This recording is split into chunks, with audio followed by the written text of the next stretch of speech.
would know for them as one of their stronger maps. I agree, pulling away from Curse, you got to question whether or not going to BOE is going to be the strongest.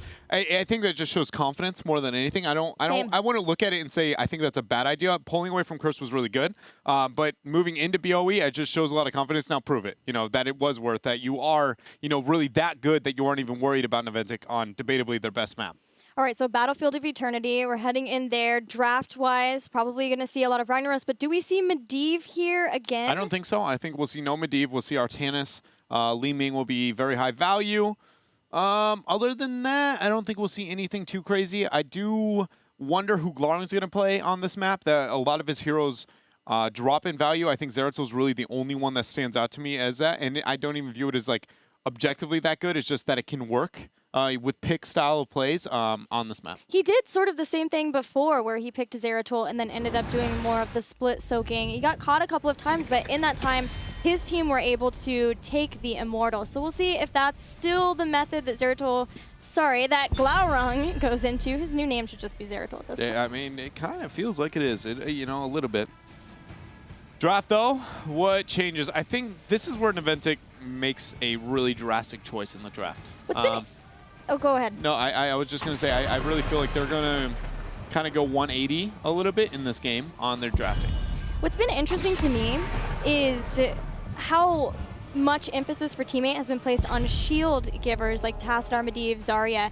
16 of their 20 games in HGC up to this point, this is the first time they're playing this weekend, have had one of those three heroes, but now switching it up, given the new meta or just making these adjustments and not having a single one and being very confident and saying we don't need Medivh. We don't need one of these shielders in order to still be able to win. Yeah, it's working out for them. And on this map, probably one of the better ones. Naventic, in fact, is going to snipe the Zeratul away from Glaurung, so now putting him on one of his other heroes. Again, Medivh could show up, but a little less value. If there is a Medivh, I really hope there's a variant behind it if the teammate moves in that direction here for the draft. Vala and Li Ming, though, still up. Malfurion is available as well. Malf is going to be picked here probably by teammate just purely to deny. Not only is Malf really good, but also Zeratul Malf is absolutely terrifying. And then I'm guessing it's going to be a Li Ming. I think that would be the route. They don't want Li Ming, Malf, and Zeratul on the opponent side. Not only is that a deadly trio, but every single one of those, this is one of their better maps minus the Zeratul too. It's actually, those are a scary trio on like maps like Curse and stuff, but it only spikes in value on BOE. Plus Malfurion is teammates' supportive choice, just in general. But Varian, Li Ming, Varian is continuing to be just climbing higher and higher in the draft preference for Team 8 and following up with some damage, making sure that they have damage for the Immortal fights. Li Ming Malf again. Excuse me, with Li Ming picked up, I think Vala and Malfurion is where we see Naventic going. The variant pick, though, does help Team 8 because now they can pick Medivh and it be a little bit more justified. The problem is that they're still looking at a secondary ban. So now Naventic, when hitting their second ban phase, they have to decide if they think that is that big of a concern. And actually, they're already, kind of drifting away from what I would typically see, what we've seen across the board on BOE and NA. And going with the ETC, this high in value, now means that, again, they're not going to have, they're either losing out on the Malf or they're losing out on the Vala. Well, it seems like since there has been so much focus in the drafts the previous two games from Teammate on Warriors, that Team Naventic have had enough with that. They want to make sure that they get the Warrior of choice here, given that they already can't get Varian with that early emphasis pick from Team 8. So ETC Malfurion will leave Team Naventic on the back burner a bit with range damage, but does leave them well-rounded with the damage dealer as well as their warrior and support. What does Team 8, in fact, want to remove, though? If they... Ooh, this is a tough spot. What do they want? More than anything for their draft, they need, again, I think they want to move... What is hero is Glaurung going to play? And I think it's going to be the Medivh. And if Naventic doesn't ban it... They ban out Sylph. Okay, so does Naventic ban the Medivh? I think this is a huge turning point. I personally almost think that if Team 8 gets a Medivh variant, there's no way Naventic wins. Even though Medivh doesn't complement the map that well, it's just, it fits teammates' playstyle way too much, and they're that far ahead at this point.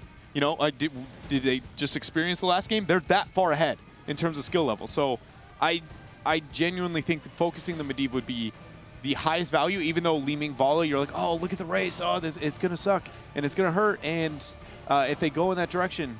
But it is almost unforgivable if they allow, that much pressure into the composition of Teammate. How much are Naventic scared for any of other Glaurung's picks, like a Tracer and Illidan? Like Tracer, there is no major shielder. Illidan is not that good on this map. It doesn't win the race. Again, it's about open area, and it does okay there. Zeratil's a soft answer. Like, there's a lot of tools to be able to deal with the other ones. They aren't useless. They just don't thrive that well. And with the variant pickup, the Medivh is the next most valuable. And what about Greymane? Oh, that is true. Unstoppable on that one. I would let, if that's the route they're going to go. Greymane is the only one I forgot about that actually would fit the map that well. That is a good point. But still, we'll see. We'll see. This is a weird moment for Naventic. They are making changes. Not as drastic as I thought they would. Teammate, going with the variant priority a little bit higher than they have in the past. That allows all the DPS. Banning out on the medic, though. Teammate will pick Karzim. Yeah, it just... Naventic know that.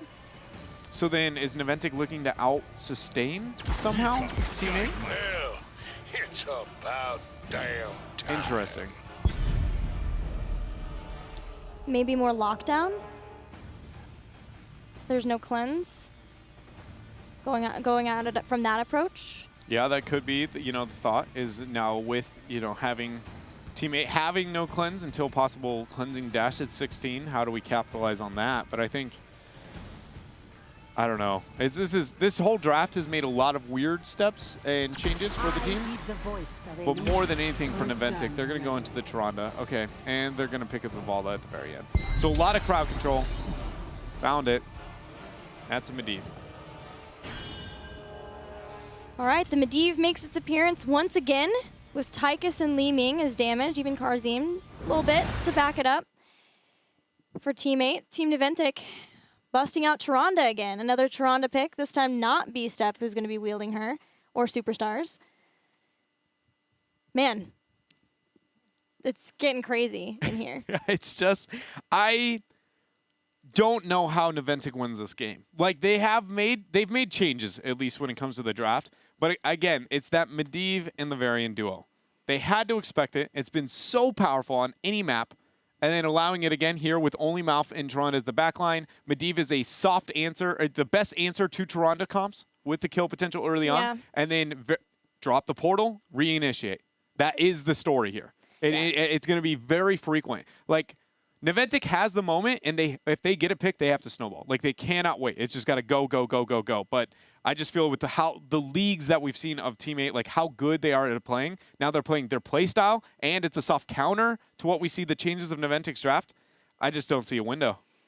It all comes down to if Naventic can get those picks. If maybe Glaurung just isn't there with his Medivh shielding, if they can get some kills, maybe reset stacks from Master's Touch. It's got to be something. Use the time that they have without cleanse from Karazim, but it does come down to picks from Naventic. We have seen this happen for teams before. This has happened for B-Step before, where they put all of their cards into one pile, and that pile is picks.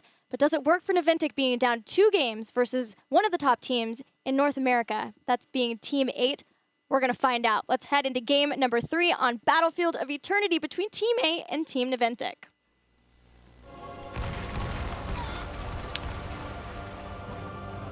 Oh, my goodness. All right, so we are on Battlefield of Eternity here, guys. Again, Team 8 being up 2-0, possibly going to be able to take the series here with this game. When it comes to talents at level 1, everything is what you would expect considering the map. We do see, focus into the passive there on the Tyrande. For Naventic rather than going with the full Aloe build like we saw in the last series. And then, Q build Vala. Big impact, in fact, is going to be that Tyrande player. Interesting. Tomster's playing Vala so that Zuna can be back on his Zeratul. Yep. That was a little bit of what we talked about yesterday. With Zuna, every time there's a Zeratul, Zuna typically is going to be the person playing it. Just because he feels so like he can carry off of the hero.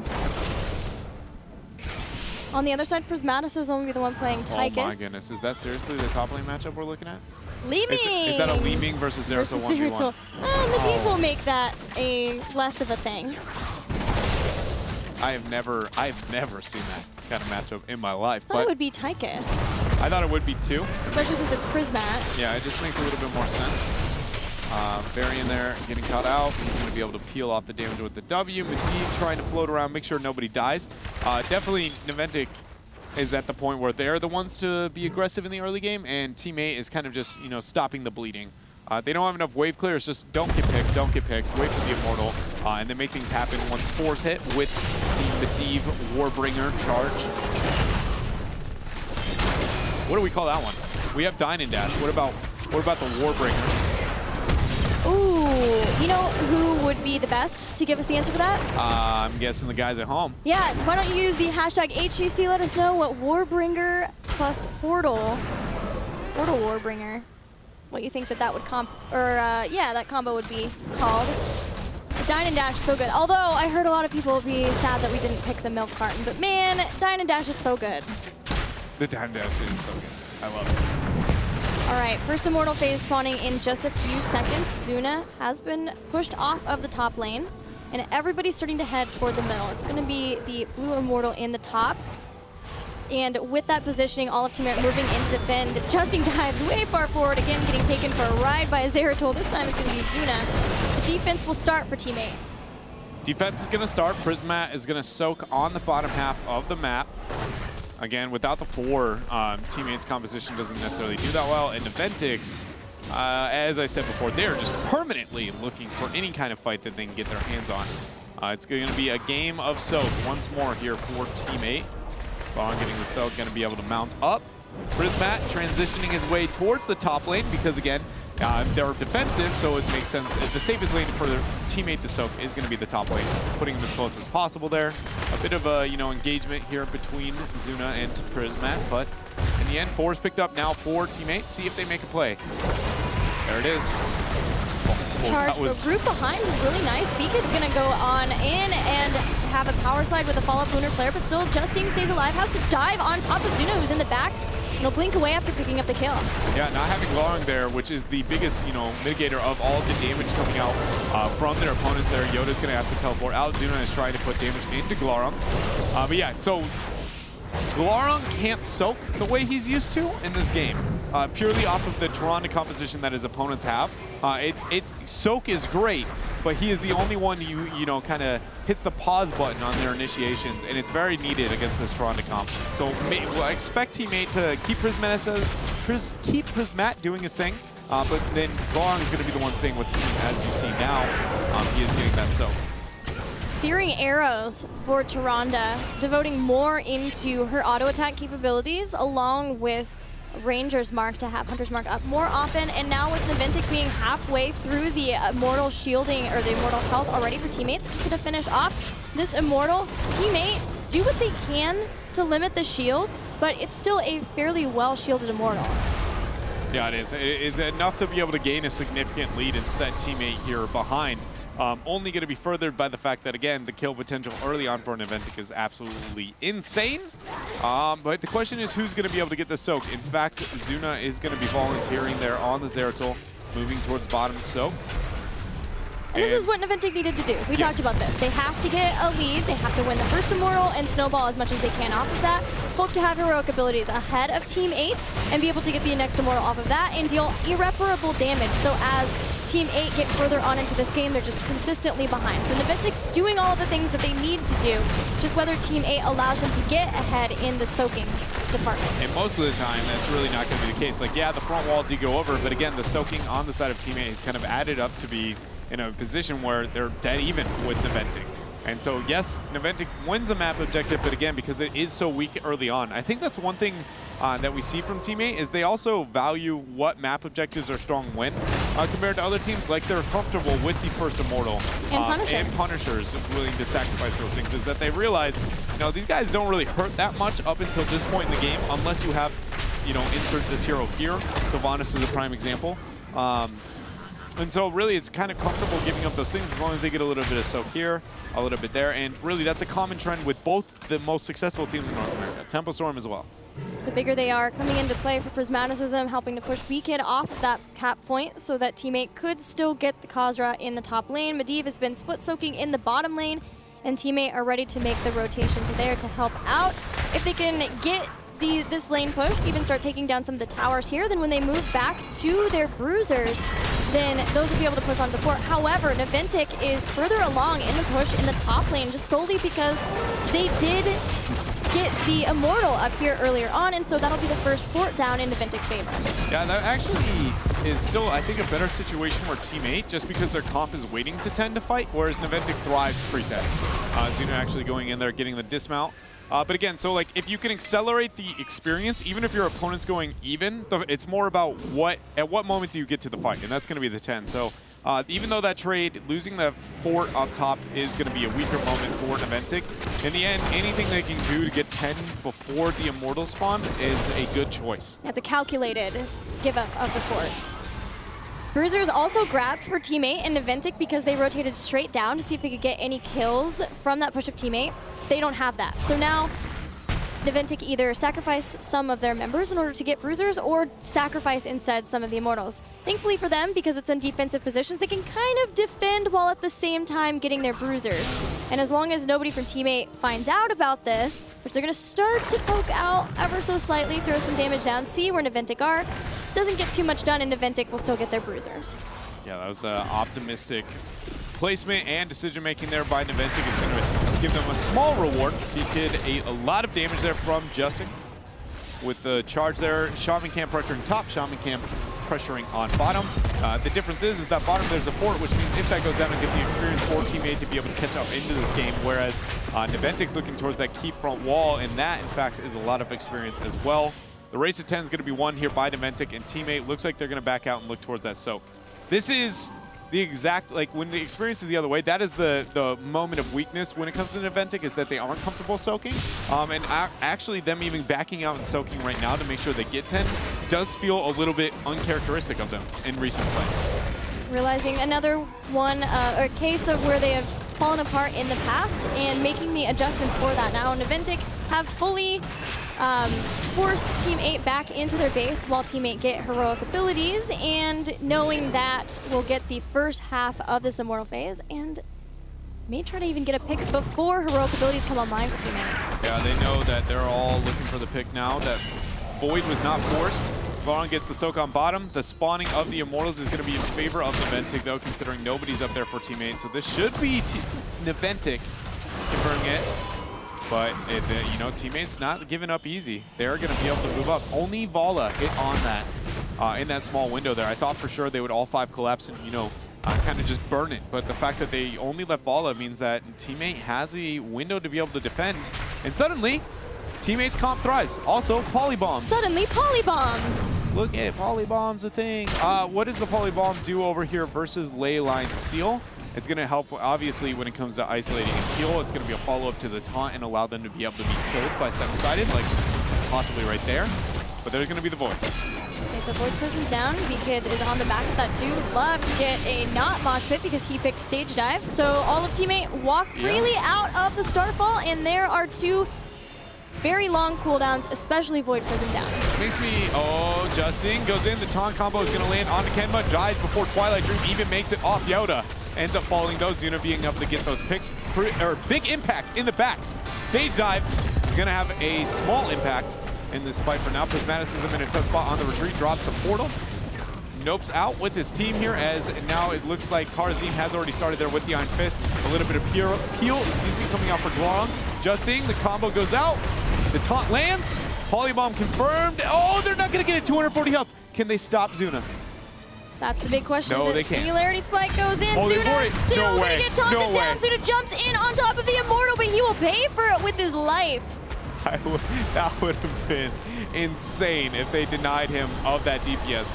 But again, the Polybomb, we saw one use of it there. I think a lot of it just comes down to having a counter momentum spell like Medivh always promotes, but then more than anything allowing them to be a vulnerable target where seven-sided strike can actually get onto them, be able to throw the pick.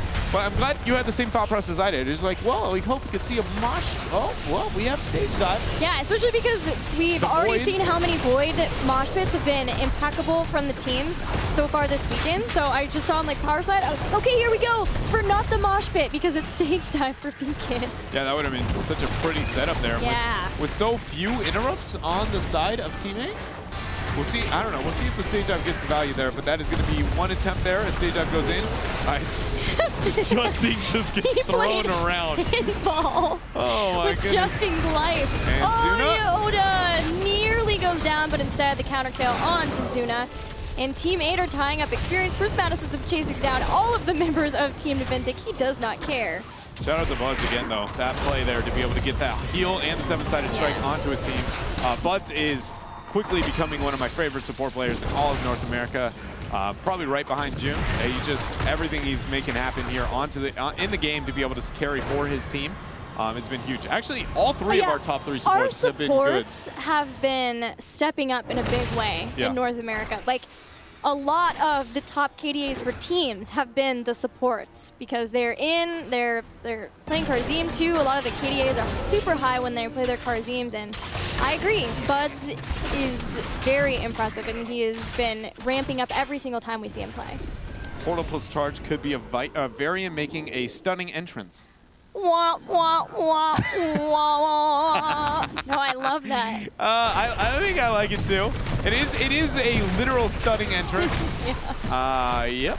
So that's a good one. What if Warbringer wasn't taken though? We can't call it a stunning entrance then. No, but that's the whole point, right? Warbringer. It's only the Warbringer edition. All right, that's the stunning entrance. Long's gonna drop the polybomb. There's gonna be the portal. He's gonna force the void. In fact, he won't. It's a short cooldown though. It's no harm lost, really. Oh no. With the polybomb, yeah, you throw that out any moment, you know. All day, every day. Per day. Sheep all over the place. I don't know what just happened. I'd like to forget that moment as well, if that's cool with you. I don't know, I blacked out. Zuna and friends here. That's going to be a 2-man Lunar Flare. Yoda goes in for the combo. Zuna eats a bit of damage. There's going to be the portal laid. 7-sided strike follow-up.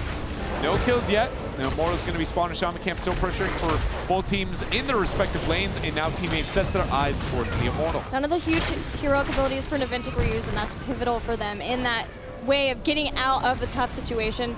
Only cleanse to make sure that they could get B-Kid out of the polybomb taunt mess that was there for Team 8. Now polybomb is back up. 7-sided strike, the only thing that's not up for Team 8 because they didn't use Odin, which is really the only gigantic long cooldown on the side of Team 8. So both teams still more than happy to get into a fight. Master's Touch sitting at that 50% mark for Glorong. Yoda going back to be able to get the damage onto the Immortal here. It looks like Naventic considered a tap, 14. So small stats advantage for a small time here. For Team 8 is a big orb, throws out 3,000 health difference here between the Immortals. Bud's under a bit of poke. 7-sided strike is going to be dropped along with B-Kid. Twilight Dream ended up being used. Varian's in a tough spot. The Deep Portal comes out. Medivh shield's going to be there for Buds. And what does Medivh do at this point, you know? Doesn't save Tychus. So 1 for 1 for Team 8. I spoke too soon. That's a very good point. Void present another portal though, gets Li-Ming out of danger, but although Team 8 did get the first kill in that fight, there were a lot of low health bars. And that's usually something you want to see when you're the team with the Li-Mings. You can start to get those resets. In this instance though, Team Naventic forced the halfway point. The dream. This is the dream for Team 8. All right. The fact that it had defensive positioning, even though they were the ones to be able to fall behind, allows them to, you know, a casual Buds back, and everybody's going to kind of go back to posturing, which is the window that, you know, Team 8 wants. 60 seconds for Void, 35 for Twilight. Yeah, the heroic ability timers are way in favor of Team 8, how they're able to force out those long cooldowns. 20 seconds even until Starfall will be available for Tyrande again. So Team 8 feeling very confident here in their positioning around this Immortal, even being down initially in the health. We're going to put out the poke. The Odin comes in. Time, says Team 8. Odin's there. You know, just pulling his arms back, shooting it up. That's going to be the Immortal now falling below 9,000 HP. 2,000 difference between them. Naventic trying to find a moment. Juno looking for the flank. Goes in onto Prismaticus. There's the shield. There's the taunt. Cleanse comes out now from Kenba. B-Kid moves in with the power slide. A lot of damage though going on to Tychus. Nobody's there to get the peel. Twilight Dream only hits Bud. Scrape is going to be dropped. The portal back and forth for Team 8. Cooldowns used on Naventic's side, but everybody still stands here for Team 8. Sadly, Tyrande doesn't anymore. Justin goes straight in and executes Tyrande, but he will fall to the quick counter kill from Team Naventic. Now, these Immortals, the health is very, very close, but losing a Tyrande is not the worst thing in the world for Team Naventic. They still have Kenma on Malfurion, and he's fairly low on mana, but still making it work. And they still have B-Kid, whereas there is no variant. There's no big frontliner for Team 8, but that may not matter. They have Polybomb, and they have taken down B-Kid. They'll hit Zuna too. They're able to get it, though. The portal goes in. Glaurung getting the damage out, forcing the Void. It's not going to end up hitting Glaurung, though, nor Buds, which only secures the death of his brother. And that is going to be Kenma falling down here. Team 8 has 16 talent tier advantage, 3 people dead for Naventic, but they have to get rid of this very healthy Immortal. But it should lead to them getting rid of it and then being able to get top 4. And bottom experience is a lot, too. Oh, somebody needs to soak that. That is a huge wave. Yeah, losing that experience is only going to, lessen the gap that they have from their opponents here. That single-handedly is going to be like a 3/4 level leap, putting them a full level ahead, I think, here over Naventic. But Naventic will get one of the keep towers, working on a second. Will not clear out that tower. That puts Naventic into 16. They pick up those talents. True Shot Aura for Tyrande to increase the damage of her teammates. Tenacious Roots otherwise, imposing presence for ETC, trying to slow down the attack speed of Karzim, of Tychus. Justing. Throws out the taunt. Doesn't even need it. Cleansing dash there. The cleanse dash. The dash cleanse. Dash cleanse. There's going to be another one. They're going on to Kenma. Oh my goodness, Polybomb is going to end up hitting 2 people as well. Resets. Oh my goodness, still spinning. Now Thompson is on the retreat there, trying to get the frost shots out. Big lunar flare there from Big Impact. 2 people dead though. This is where Team 8, they do Team 8 things. They take everything on the map, paint it their team's color, and make it tough here for Naventic with their lack of wave clear once more. Starting with the bruisers on the side of Team Naventic, wanting to continue the soak too where they can. That's very important that they continue to get ahead of their opponents. Every single mercenary camp that they can possibly be blue will be blue. Teammate move on up to the top. Medivh's going into the bottom so he can safely soak versus Zeratul there. Now Naventic will have all of their members up. They will not have all their heroic abilities up at the very beginning of this Immortal phase, but soon they will. I would really like to see more pressure on that top 4 from Team 8 in that downtime. Like, I get denying the Merc camps. I think that's going to be able to help them out. But, some of the experience up on top and opening up that map a little bit more is going to be really huge for them. Especially if they can get the next Immortal. Yeah, very much so. So we'll see how it works out. For now, though, they do have that level and a quarter advantage over Naventic. Defensive positioning is going to be the best for them as they move up here. Medivh is not going to be there to join the fight. We instantly see Zuna get a lot of damage. There's going to be the taunt onto B-Kid. The cleanse is used, but the stun of the Immortal kind of its own sundering almost there. Void's going to be used by Zuna there, and the portal's going to be dropped. Justin backs right on out. That was Naventic's time to have a fight with all the heroic abilities, with everything concerted, and it fell apart so quickly when once again Team 8 using this variant so quick on the taunts to get another kill. And without ETC for several seconds, oh, the bait on Twilight Dream! It going through the portal. They're very well done. That Twilight Dream is a huge tool for Naventic to win these fights. And the fact that that is going to be down is really going to hurt. The Shaman camp pressuring on to bottom. Nobody on Naventic is looking to get the response. It's going to be ETC up in 7 seconds is going to look for that clear. So will Team 8 get enough damage here onto the Immortal right now to force ETC to stage dive before getting rid of that Shaman camp? Looks like that's not going to be the case. They're just going to be very patient. A big minion wave up on top. Somebody's going to look to soak for Team 8. Try and close the gap there, 220, as they now have all their heroics available and still 3 down for Naventic. Good for Naventic, though. They forced the swap. It buys them a little bit of time to soak out all the lanes, but still the problem of these long heroic ability timers. Yeah, this is... Oh man, this is going to be a tough moment. I expect even maybe an Odin. Zuna's flanking, trying to kill Yoda actually in a 1v1. That's a lot of damage, setting him down to half health, but the team's there with the portal. Zuna's looking for those plays. One mistake there by the rookie. That is going to be Yoda, and it might be able to cost him his life. But Yoda does have the Calamity build too, so in that instance, being able to teleport up to the team, as we saw just there versus B-Kid, stage dive's going to be used on Justing up in the back. He gets cleansed, touched out of 2 bad situations. And once again, just as B-Kid comes in, he gets taken out by Team 8. That gets them closer and closer to level 20. And Team Naventic further away from being able to claim this Immortal phase. But they're going to Odin. Glaurung gets the reveal there. Kenma ends up getting interrupted on the Twilight Dream. They're off the map objective, and that is going to cost him his life. Zuna now has to blink away. Void is still available, but now Team 8 looks towards the Immortal. They are going to be able to put damage out. Tyrande here just trying to find a way to even escape. Big Impact will be shown mercy today. Will be able to return to his home. Will Zuna, though, doesn't look like it. But and that is on Zuna's tail constantly. No Void. Yeah, it will be up in math. time. I'm doing timers, actually, between the spawning of the map objective and how far it moves down the mini wave. Yeah. It takes like anywhere from like 30 to 40 seconds, which means Zuna will be alive roughly at the keep, which means it won't be a potential instant game. I was thinking that was game by Zuna dying there, but because of how slow the Immortal moves and it's got the fort, didn't even think about the fort. Right. There's just no way. So this is going to stop in, take a look at the fort, take it out, and move the Immortal into melee range, which will help with damage for Team Naventic. Naventic only have 50 seconds until Zera comes back up. So Naventic are going to have another place to try to fight. Are they going to fight without 20, though? I don't think so.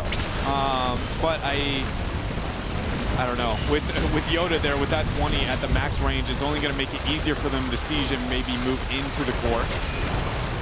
For Medivh, actually, oh man, that level 20. It's about to get tough for Naventic. The instant wave clear that Glaurung's going to provide, that split pressure onto the map. Yoda max ranging there, getting damage onto the map objective, ends up dropping the shield. That's Archon mode right there. As long as teammate protects Yoda, he can just continually throw out disintegrates onto structures. You have to deal with her when that happens. So far, teammate has been pushed back. Team Naventic have kept their hopes in this game alive. But Prismaticism using the big red button, that increased duration, as well as the nukes to start sieging down whatever he possibly can with this Odin. Here comes the next minion wave, and again, the siege goes right back down from Yoda. They're just about to burn the shielding down. Do teammate take this game right here? They have an opportunity, but again, you have to keep in mind there is a Void on the other side. The Void's going to drop, not land. Oh, only hit one. The blink in is going to happen. Twilight Dream was dropped as well, so all the heroics here for almost both sides, minus the Ed. They still have Wave of Force and Polybomb. Buds is going to dash once. Portal's going to be used, justing with the peel. Everybody nopes right on out through that portal. Maybe join right on back. Polybomb's going to be used on Azuna. I mean, teammates doing their best to bait Naventic, but Naventic learning from the last time they bit right onto that. They're going to back out, but a lot of time wasted by teammate. They had that 20 advantage and they were looking for the play. I think bottom keep was the safer route. Rather than moving into, you know, the top of the core play. Zuna just gets taunted to oblivion. Tychus is going to go down too, though. This is a 1-for-1. There's no Twilight Dream from Kenma. Buds, does he dash over? He dashes over, still has Hungering Arrow on him. No, that's going to go one more time. It goes to Yoda. He is fine. Buds stays alive. No, he dodges the... He's dodged so much right now. He steps. He's still alive. The portal. No, he goes down. That is going to be 2 people here dead. 2-for-1 trade. Justing on the retreat. Kenma has to bolt upwards. What is happening? Everybody all over the place. They're going to back out. They're going to back out. That gives Naventic 20. And Immortals. It does give a huge advantage on the Immortals. Catapults are always something to be feared. But with that pressure on the camp onto the top, it's not going to make anything happen. We're going to kick off the halftime show here with the Naventic in a couple of seconds. Okay, so B-Kid still holding on to his level 20. At this point, Death Metal is still an option. You can get that even though you haven't taken Mosh Pit. Or it could be Bolt to do a Bolt power slide if he wants to go for that approach. So keep an eye on what he picks there at 20. It's got to be Death Metal. I don't think there's any way he doesn't Death Metal. But maybe. Oh man, tense moment here. We have no Karazim on the side of teammate. The Immortal sitting with only 3,000 HP is going to be easily poked down here. And that might be a almost full shield Immortal for Naventic. Buds just spawned. You see Glaurung there trying to get the scout zoning around. 2 catapults building up on top. Everyone's keeping an eye on all of the sneaky locations around their Immortal because Team Naventic have been more than happy to sacrifice a life here or there to make the magic happen and get the Immortal. Here comes an Odin with big red button. All the damage is being put onto this Immortal at once. If nothing else, teammate at least want to stop the shielding from this. Zuna gets stopped in the process of going up to the Immortal in top. So does Vala. That's going to be a Void Prison, 3-man Void Prison. Here comes Kenma. He's got a bolt over. Twilight Dream ends up hitting only 2 at that point. 7-side strike. Now he's in a tough position. He goes down fast. My goodness. 3 catapults still on top. 85%, 80% health. 75 for Naventic at their core. Vala's going to be able to back out there, setting it down to 50. But with losing Kenma and the backing of Vala, this is going to be a dead Immortal pretty quickly here on the top half. They're moving towards bottom keep because they realize they are not going to make much happen on top, and somebody has to answer here towards that Immortal. So a keep on bottom should be a going over to Naventic. We'll see if they manage to make the plays. Rest of the teammate moves down. Never seen that combo before. Gone. Obliterated. No Zeratul, no Malfurion. Immortal moves on to the keep. This will take down the keep.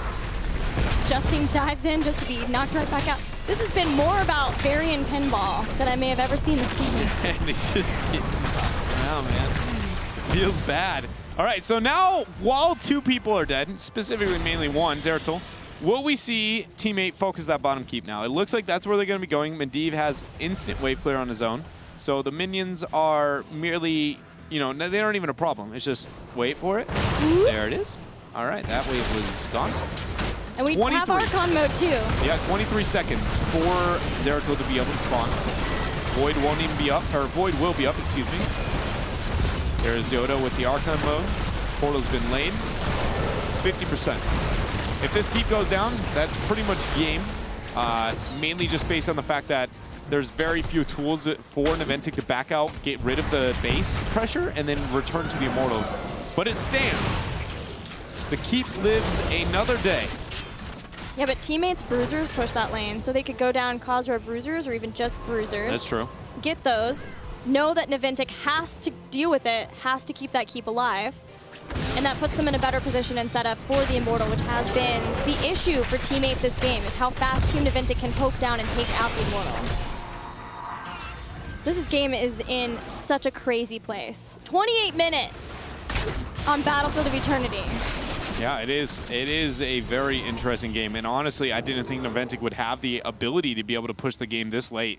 Medivh has cleared a few waves on bottom. The camp's going to be captured here. The keep will be cleared and stand again. The Shaman camp up on top might be something that teammate looks for in a moment, but in the end, it's going to only move to core.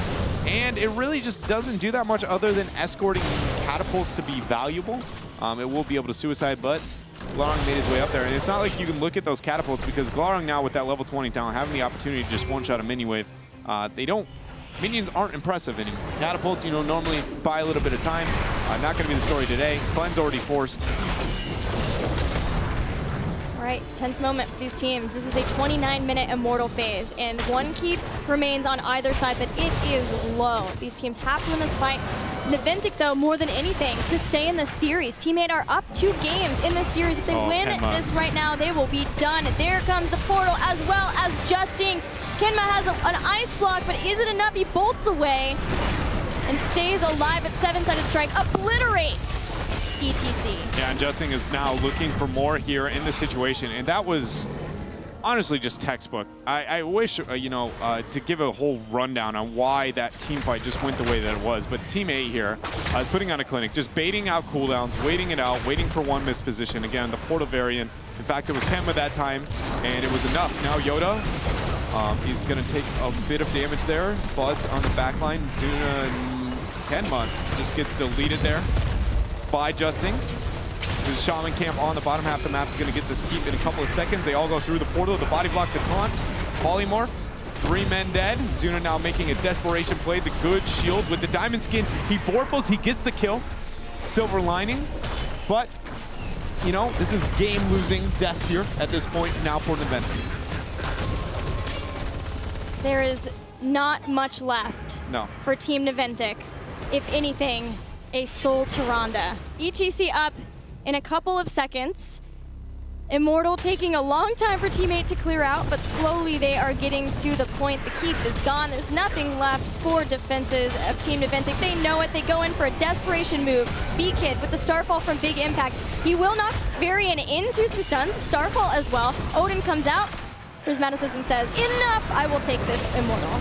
Yeah, well, you know, Prismaticism's more concerned about the kills than he is anything else. Buying time is in the best interest of Naventic, but to be honest, a Immortal with this much HP and shielding, even if all of Naventic all clear it from the minute it spawns, it's still going to probably make it to core.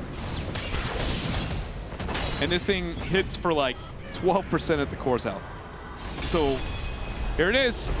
Okay, so if you are Naventic though, what do you look for?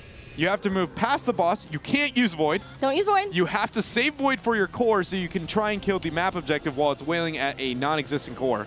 So you actually have to move past the map objective, force a fight, which we see them doing, or attempting, whereas the rest of, you know, they're faking the back door or they're going for the back door, and all, Teammate are fine waiting that out. Yeah, they're totally... They understand that's the only way they lose this game. Yeah, they are. All right, Naventic's got to go for it. Desperation play. Death Metal might be, you know, a cool story. It's not going to land on anybody. Void's going to be used there on to 2 members. Twilight Dream drops. 2 members dead for Naventic. Core is not even going to be touched when it comes to the shields, at least not yet. And that looks like that is going to be it. Naventic falls here. 2 teammate, 3-2-0.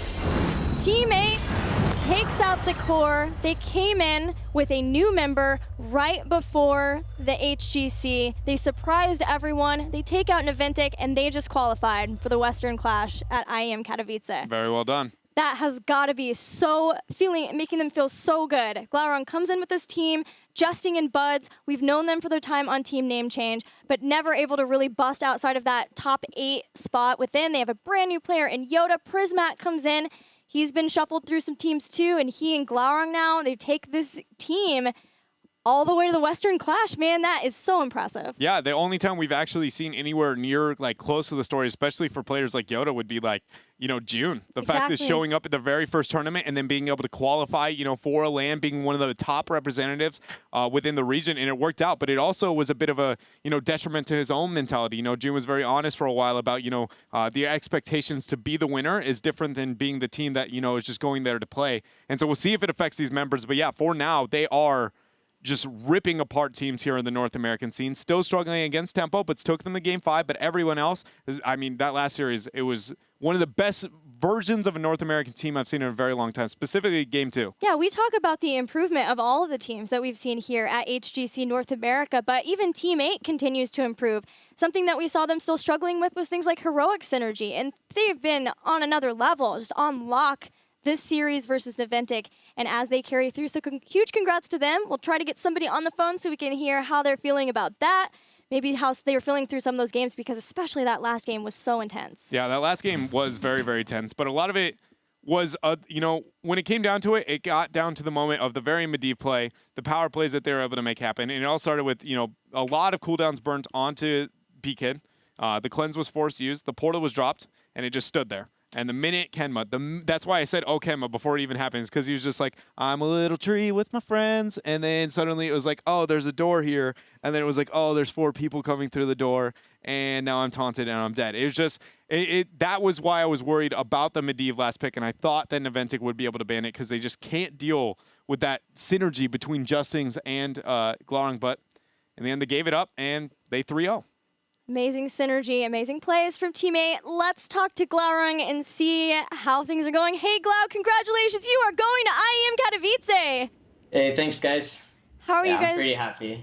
Good, good. I want to take it straight into Battlefield of Eternity because that game went long. You guys lost the Immortal at 25 minutes.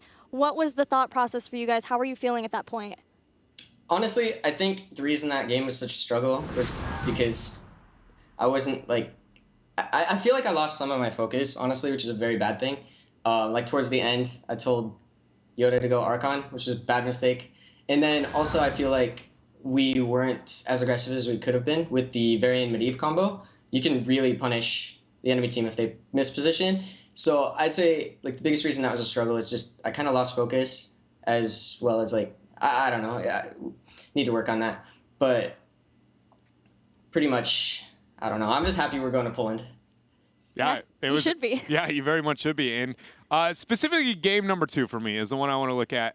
When it came to, you said, the lack of focus maybe that might have existed in game number 3, but in game number 2 was honestly probably one of the most calculated approaches to a game I've ever seen in the North American scene for some time. So, like, was Comms very, I guess, was it as calculated as it looked when it came to decision making with the whole group, with like buying a little bit of time, you with the soak and the pressure onto the core, and just realizing, compositional flaws on your opponent's side and capitalizing perfectly on that? Like, what was the idea and thoughts going through your guys' head? So we've ran Ragnaros and Medivh, that combo, on Shrines, like, a lot. And, like, we've developed strategies. We know what its weaknesses are. And split pressuring with Falstad and Zeratul, like, they just can't deal with it. Like, ended up pressuring to the point where we were a level up before the first Shrine even ended, got a solo kill before the second Shrine, and then they don't have anyone who can respond to the kill pressure of Zeratul and Falstad on core. They tried to send Medivh back, but as soon as they respond to the Zeratul, our 4v4 is stronger than their 4v4, but their 5v5 is stronger than our 5v5, if that makes sense. So it's really important for us to like split them up on the map and then take those little skirmishes. Like you notice if you watch the VOD, anytime they send someone back to respond to either me or Falstad, that's when we start playing aggressive on the other side of the map. Because if Rag, Medivh aren't together in that style of composition, they lose a lot of value, and it's just like holes in their defense. Well, Glau, you guys are headed to the first Heroes Global Championship Western Clash. What sort of improvements are you hoping to still make for your team in that amount of time? And who is maybe the #1 European team you're looking forward to playing against? I've played against Dignitas and Fnatic in scrims. They're both really good teams. The team I'm most looking forward to playing, if the brackets match up, I really want to play against Misfits. I have a lot of respect for their players, like in particular Darkmok. I think is like by far the strongest melee in Europe. So I'd love to have the opportunity to play versus him. And yeah, that's pretty much it. It'll be my first time in Europe, so I'm extremely excited. I have one more question for you, Glau, before we let you do your shout-outs. You have been one of the most criticized at times players in North America, and a lot of people question how this team would be, especially with Prismac coming in last minute. And yet you, as an individual, have showed this incredible improvement. And a lot of people questioned if it was because you have a lot riding on your shoulders. What do you think it is that has given you that huge leap forward?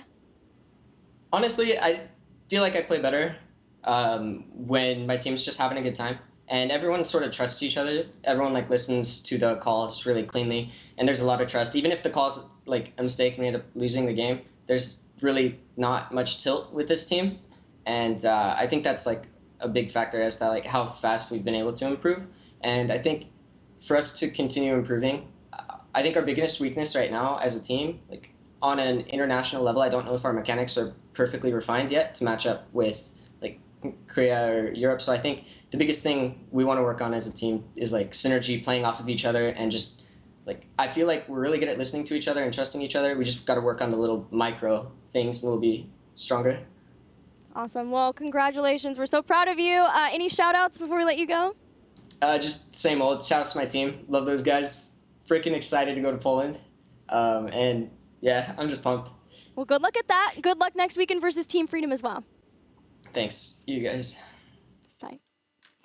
All right. Now that Team 8 have not only won their series versus Naventic with the 3-0 standings, they are moving on to the West.